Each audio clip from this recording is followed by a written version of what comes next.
Good afternoon, Mr. President, distinguished colleagues. Kung natatanda niyo po, during the budget hearing last year ng Committee on Finance, akin pong tinanong mga opisyal ng Bureau of Customs tungkol sa dalawang Bugatti Chiron na nag-viral sa social media dahil pag-alagala ito sa mga kalye ng Metro Manila. Ang Bugatti Chiron ay isa sa pinakamahal na sasakyan sa buong mundo na nagkakahalaga ng 3 million US dollars kada isa. Ulitin ko po, 3 million US dollars kada isa. Madami na pong nangyari mula nung araw na yon. Panoorin po natin video.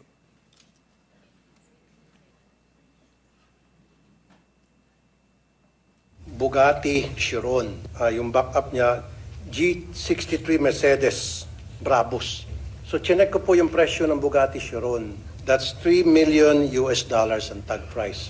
Ang tanong, nagbayad ba ng tax itong dalawang Bugatti Chiron na nakita sa kalye? Tinignan nila yung 2019 onwards, 2019, 2020, 2021, 2022, 2023. Wala pa ho, walang records. Wala talaga. So Wala pa. therefore, ibig sabihin, ito po ay nakalusot. Ayon sa customs, mismo mga may-ari ng sasakyan ang nagsuko ng mga luxury cars. Isa rin po si Senator Raffy Tulfo na nagbigay sa amin ng tip dyan. Meron na rin po kami mga intelligence information regarding these.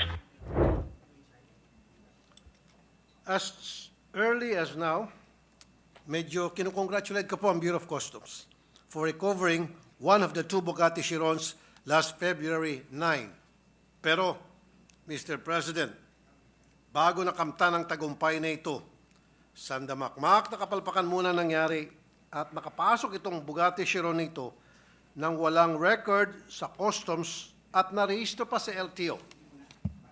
Mr. President, I come before this chamber because of the irregularities that have been flagged to me regarding these Bugattis. Una po, nung ito ay tinanong ko noong Nobyembre kung nagbayad ba ng customs duties ang mga ito, agad akong sinagot ng wala sa records ng Bureau of Customs na ito'y nagbayad ng duties and taxes, itong dalawang Bugatti. They confidently told me that they looked at the records from 2019 onwards at wala daw talaga, sa nakita niyo po kanina sa video. They said that before the Senate budget deliberations and they would not say that if they had no basis. Ngayon po, bilang pag-follow up ko sa nangyaring ito, dahil nga may nag-surrender na ng isang Bugatti, akin pong background check ang registration ng dalawang Bugatti sa LTO. Ang blue na Bugatti na may plate number na NIM 5448 ay lumilitaw na nakarehistro sa pangalan ng isang foreigner na si Tu Trang Nguyen. At ang pulang Bugatti na may plate number NIM 5450 ay nakarehistro naman kay Meng Junzhu. Sa pag-aaral ng mga dokumentong pinasa nila sa LTO upang ito'y marehistro, may kita na itong dalawang sasakyan ay magkasabay na prinoseso. Pareho itong in-import ng Frebel Import and Export Corporation na ang Bill of Lading ay may petsang December 24, 2022 at ito'y sabay na narehistro sa LTO noong May 30, 2023. Ngayon, ang tanong ko po, paano ito narehistro sa LTO kung hindi ito nagbayad ng customs duties? Ayon sa sinasabi ng mga nakapanayam natin dito noong Nobyembre. Salungat ito sa mga dokumentong sinumiti sa LTO kung saan may kambala certificate of payment ang dalawang Bugatti na ito na in-issue ng Bureau of Customs. Noong December 27, 2022, nagbayad ng mahigit kumulang na 24.7 million ng Frebel Import ng customs duties ayon sa record na naisumiti sa LTO. Ang certificate of payment na ito ay pirmado ng customs collector na si Harold Agama at ng examiner na si Rosario De Leon. Sabi ng mga customs officials dito nung budget hearing, walang binayad. Pero ang sabi ng dokumento na pinasa sa LTO, meron. Saan po nangyaring himala, Mr. President? Noong panahon na ito, 2022, ang Customs Commissioner ay walang iba kundi si Yogi Filemon Ruiz. Marami akong nakukuhang balita na maluwag ang customs sa mga information or importation ng sasakyan noong mga panahon na yon. Sa madalit salita, maluwag asin, maluwag ang smuggling.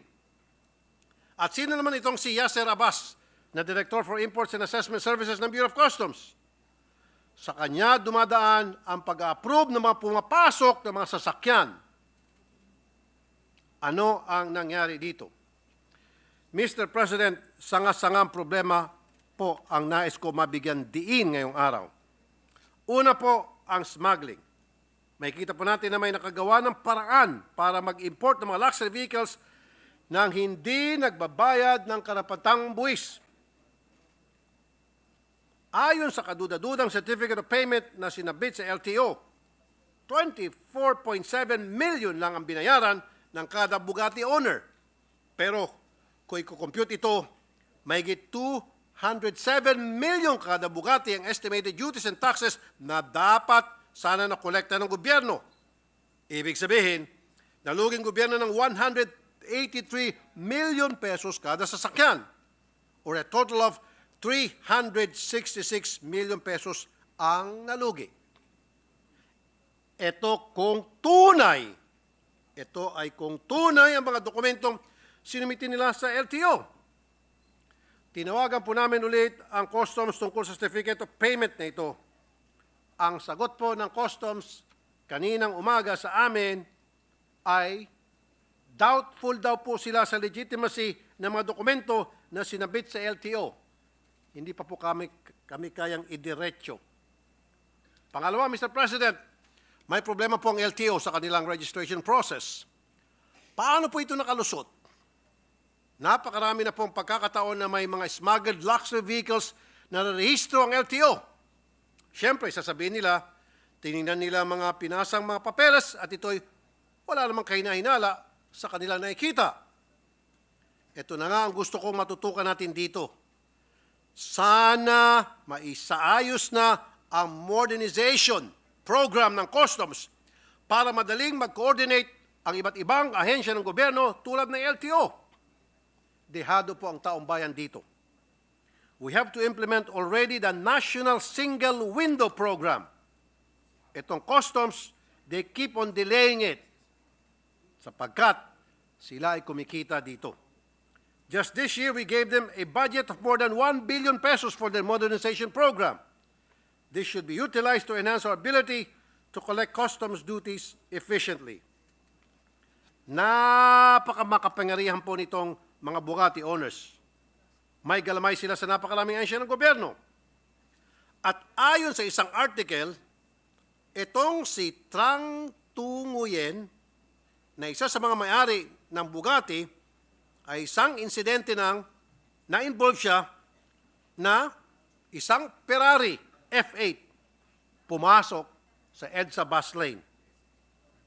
Ibig sabihin, marami pong exotic cars itong taong ito. Ano ba ang trabaho o negosyo nito sa Pilipinas? Kung legit na ito ay may trabaho o negosyo, nagbabayad ba ito ng buwis? Malamang sa malamang ay hindi.